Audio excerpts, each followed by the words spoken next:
नमस्कार मित्रांनो. आज आपण नागरिकशास्त्राचा तिसरा पाठ बघूया. आपले संविधान. हा पाठ आपल्यासाठी अतिशय महत्वाचा आहे. कारण या पाठामध्ये आपल्याला भारताच्या संविधानाबद्दल माहिती बघायची आहे. आणखी संविधान सभेबद्दल माहिती बघायची आहे. आणि संविधान सभेवर नेहमी प्रश्न विचारले जाते. चला तर मग या पाठाला सुरुवात करूया. आपल्या देशाचा कारभार लोकशाही पद्धतीने चालतो. असा कारभार करताना तो कायद्यानुसार केला जावा, यासाठी देशाला संविधानाची गरज असते. देशाला संविधानाची गरज का असते? कारण आपल्या देशाचा कारभार लोकशाही पद्धतीने चालतो. असा कारभार करताना तो कायद्यानुसार केला जावा, यासाठी देशाला संविधानाची गरज असते. भारताचे संविधान महत्वाची माहिती दिली आहे. लक्ष देऊन बघा.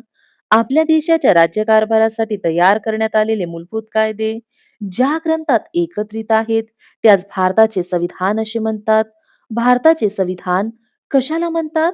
आपल्या देशाच्या राज्यकारभारासाठी तयार करण्यात आलेले मूलभूत कायदे ज्या ग्रंथात एकत्रित आहेत, त्यास भारताचे संविधान असे म्हणतात. संविधानास राज्यघटना असेही म्हणतात. त्यातील तरतुदी लिखित स्वरूपाच्या आहेत. या तरतुदींच्या आधारे आपले लोकप्रतिनिधी राज्यकारभार करतात. बघा, आपले लोकप्रतिनिधी राज्यकारभार कसे करतात? संविधानातील लिखित स्वरूपात असलेल्या तरतुदींच्या आधारे आपले लोकप्रतिनिधी राज्यकारभार करतात. ही माहिती लक्षात राहू द्या. समोर बघूया. संविधान सभा. आपल्या देशाचे संविधान तयार करण्यासाठी एक समिती स्थापन करण्यात आली होती. या समितीला संविधान सभा असे म्हटले जाते. बघा, संविधान सभा कशाला म्हटले जाते? आपल्या देशाचे संविधान तयार करण्यासाठी एक समिती स्थापन करण्यात आली होती.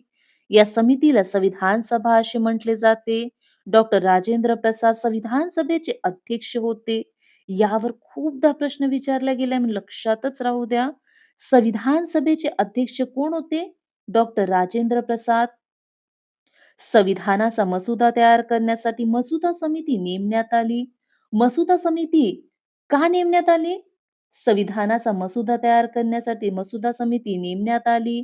मसुदा समितीचे अध्यक्ष डॉक्टर बाबासाहेब आंबेडकर होते. हे सुद्धा महत्वाचं आहे. मसुदा समितीचे अध्यक्ष कोण होते? डॉक्टर बाबासाहेब आंबेडकर होते. हे लक्षातच राहू द्या, महत्वाचं आहे. डॉक्टर बाबासाहेब आंबेडकरांनी अहोरात्र अभ्यास व चिंतन करून संविधानाचा मसुदा तयार केला. त्यामुळे त्यांना भारतीय संविधानाचे शिल्पकार असे म्हणतात. बघा, भारतीय संविधानाचे शिल्पकार कोणाला म्हणतात? डॉक्टर बाबासाहेब आंबेडकरांना म्हणतात. का म्हणतात? कारण डॉक्टर बाबासाहेब आंबेडकरांनी अहोरात्र अभ्यास व चिंतन करून संविधानाचा मसुदा तयार केला. त्यामुळे त्यांना भारतीय संविधानाचे शिल्पकार असे म्हणतात. ही महत्वाची माहिती आहे. यावर आपल्याला वारंवार प्रश्न विचारला जाते, म्हणून लक्षात राहू द्या. संविधान सभेने 26 नोव्हेंबर 1949 रोजी भारताचे संविधान स्वीकारले. यावर सुद्धा प्रश्न विचारले गेले आहे, की संविधान सभेने भारताचे संविधान कधी स्वीकारले? 26 नोव्हेंबर 1949 रोजी. हे तारीख लक्षात राहू द्या. स्वातंत्र्य लढ्याच्या काळात 1930 पासून दरवर्षी 26 जानेवारी हा दिवस स्वातंत्र्य दिन म्हणून साजरा केला जात होता. त्या दिवसाची आठवण म्हणून आपल्या संविधानाची अंमलबजावणी 26 जानेवारी 1950 पासून सुरू करण्यात आली. हा दिवस आपण प्रजासत्ताक दिन म्हणून साजरा करतो. बघा, या ठिकाणी एक प्रश्न बनू शकतो, की आपल्या संविधानाची अंमलबजावणी 26 जानेवारी 1950 पासूनच का करण्यात आली? कारण स्वातंत्र्य लढ्याच्या काळात 1930 पासून दरवर्षी 26 जानेवारी हा दिवस स्वातंत्र्य दिन म्हणून साजरा केला जात होता. त्या दिवसाची आठवण म्हणून आपल्या संविधानाची अंमलबजावणी 26 जानेवारी 1950 पासून करण्यात आली. आणि हा दिवस आपण काय म्हणून साजरा करतो? प्रजासत्ताक दिन म्हणून साजरा करतो. भारतीय संविधानात नागरिकांचे हक्क स्पष्ट केले आहेत. त्याचप्रमाणे नागरिकांची कर्तव्य सांगितली आहेत. सर्व भारतीयांनी संविधानाचा आदर केला पाहिजे. या ठिकाणी हा पाठ संपतो. आपण यावरचे प्रश्न बघूया. पहिली रिकामी जागा बघूया. संविधान सभेचे अध्यक्ष रिकामी जागा हे होते. कोण होते? संविधान सभेचे अध्यक्ष डॉक्टर राजेंद्र प्रसाद हे होते. यावर सुद्धा आपल्याला खूपदा प्रश्न विचारला गेला आहे, म्हणून लक्षात राहू द्या. 26 जानेवारी हा दिवस आपण रिकामी जागा म्हणून साजरा करतो. काय म्हणून साजरा करतो? प्रजासत्ताक दिन म्हणून साजरा करतो. पहिला प्रश्न बघूया. संविधान म्हणजे काय? याचं उत्तर तुम्ही मला कमेंट करून द्या. भारतीय संविधानाचे शिल्पकार कोणाला म्हणतात? आत्ताच बघितलं आपण डॉक्टर बाबासाहेब आंबेडकर यांना म्हणतात. या ठिकाणी हे प्रश्न संपते. पाठाच्या शेवटी काही महत्वाची माहिती दिली आहे, ती बघूया आपण. भारताच्या संविधान सभेबद्दल माहिती दिली आहे. बघूया आपण. संविधान सभेत एकूण 299 सदस्य होते.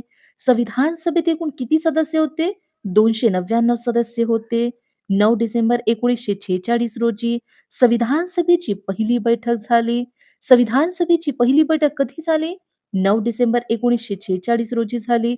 यावर आपल्याला नेहमी प्रश्न विचारले गेले आहे, म्हणून लक्षात राहू द्या. 9 डिसेंबर 1946 रोजी संविधान सभेची पहिली बैठक झाली व कामकाज सुरू झाले.